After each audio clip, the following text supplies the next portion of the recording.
சாமியார் சிவபதி கிட்ட சொல்கிறாரு, இங்கே பாரு, இது வரைக்கும் நீ சொல்லி தான் எல்லாரும் பெரிய ஆளாக ஆனாங்க, ஆனால் இப்போ நீ எம்பி ஆகணும் அப்படின்னு சொல்கிறாரு. இனிமேல் நீ தான் எல்லாமே பண்ணணும், அதுக்கு நல்லவங்க உன் கூட இருக்கணும் அப்படின்னு சாமியார் சொல்கிறாரு.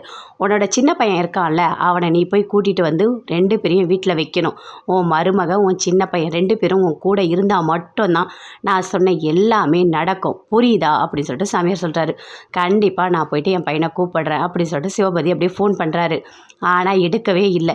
என்ன அவன் ஃபோன் பண்ண எடுக்கவே இல்லை அப்படின்னு சொல்லிட்டு சிவபதி யோசிக்கிறாரு. என் பையன் தானே, அப்போ திமிரு இருக்க தான் செய்யும், பண்ணுவான் அப்படின்னு சொல்லிட்டு எப்படி யோசிச்சுட்டு இருக்காரு. அதுக்குள்ளே மறுபடியும் ஃபோன் பண்ணுறாரு. என்னப்பா அப்படின்னு சொல்லிட்டு வேலு கேட்குறாரு. இல்லை, நீ சக்தியை கூட்டிகிட்டு வீட்டுக்கு வந்துரு அப்படின்னு சொல்கிறாரு. அப்படியா, நான் வீட்டுக்கு வரவா என்ன? சரி, நான் சக்தி கிட்ட ஒரு வார்த்தை கேட்டுட்டு அதுக்கப்புறம் நான் வரேன் அப்படின்னு சொல்லிட்டு வேலு சொல்கிறாரு. அதுக்கு அவங்க அப்பா சரி அப்படின்னு சொல்லிட்டு ஃபோனை வைக்கிறாரு. பாத்தியா, நான் வீட்டுக்கு வர சொன்னால் சக்தி கிட்ட கேட்டுட்டு தான் வீட்டுக்கு வருவானா அப்படின்னு சொல்லிட்டு சிவபதி சொல்கிறாரு. சரி, ஏதோ ஒரு வழியாக வீட்டுக்கு வந்தால் போதும். டான்ஸ்லாம் ஆடுறாரு வேலு. அப்பா வீட்டுக்கு கூப்பிட்டுட்டாரு, எனக்கு எவ்வளோ சந்தோஷமாக இருக்குது தெரியுமா அப்படின்னு சொல்லிட்டு பயங்கரமாக டான்ஸ் ஆடிட்டு இருக்காரு. சரி, ஆனால் இந்த வீட்டையே நம்ம வாங்கிடலாமா அப்படின்னு சொல்லிட்டு வேலு சொல்கிறாரு. என்னடா சொல்கிற அப்படின்னு சொல்லிட்டு அவங்க மாமா சொல்கிறாரு. இல்லை, இந்த வீட்டுக்கு வந்த நேரம் நானும் சக்தியும் ஒன்று சேர்ந்துட்டோம், அப்பா வேற வீட்டுக்கு கூப்பிடுறாரு, ராசியான வீடாக இருக்கும் போல இருக்குது அப்படின்னு சொல்லிட்டு வேலு சொல்லிட்டு இருக்காரு. சக்தி வேற என்னை ஏற்றுக்கிட்டா, எனக்கு எவ்வளோ சந்தோஷமாக இருக்குது தெரியுமா, அப்பா வேற வீட்டுக்கு வர சொல்லிட்டாரு, அப்பா என்னால் சந்தோஷம் தாங்கவே முடியல அப்படின்னு சொல்லிட்டு வேலு சொல்லிட்டு இருக்காரு.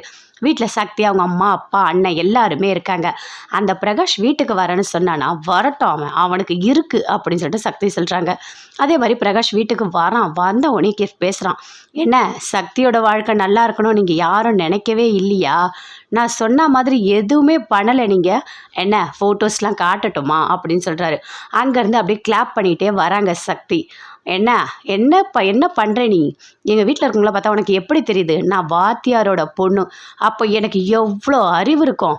ராவலன் சீதாவை தூக்கிட்டு போகும்போது கூட அவங்கள எதுவுமே பண்ணாமல் தான் கொண்டு வந்து விட்டான். அந்த மாதிரி என் மேலே உன் கை எதுவுமே படவே இல்லை. ஒரு ஃபோட்டோ கூட நீ எடுக்கலை. ஆனால் நீ இவ்வளோ பிளாக்மெயில் பண்ணிகிட்டு இருக்கல்ல நீ. ஆனால் உன்னை என்ன பண்ணுறான் பாரு, உனக்கு நல்ல ஒரு பாடம் காட்டணும் சரியா?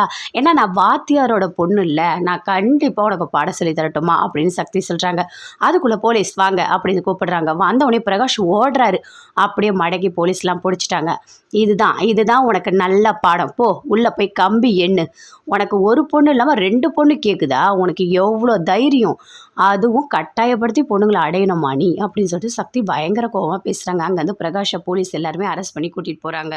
சக்தி வீட்டுக்கு வராங்க. வந்த உடனே வேலுக்கு சொல்கிறாரு, அப்பா நம்மளை வீட்டுக்கு வர சொல்லிட்டாரு அப்படின்னு சொல்லிட்டு. உண்மையாவா? அப்படியே சொன்னார். ஆமாம் வீட்டுக்கு வர சொல்லிட்டாரு சரியா? மேலே தாளம் எல்லாமே வைக்கிறாரு. வச்சுட்டு நாம் 2 பேர் ரொம்ப சந்தோஷமாக வீட்டுக்கு போகணும் சரியா? நம்ம எதிர்பார்த்த மாதிரி அப்பாவே நம்மளை கூப்பிட்டுட்டாரு அப்படின்னு சொல்கிறாரு. அதே மாதிரி மேலெலாம் வைக்கிறாங்க. சக்தி வேலு 2 பேருமே வீட்டுக்கு போகிறாங்க. வாமா வா உள்ளே வா அப்படின்னு சொல்லிட்டு சிவபதி அவங்க ஒய்ஃப் எல்லாருமே கூப்பிடுறாங்க.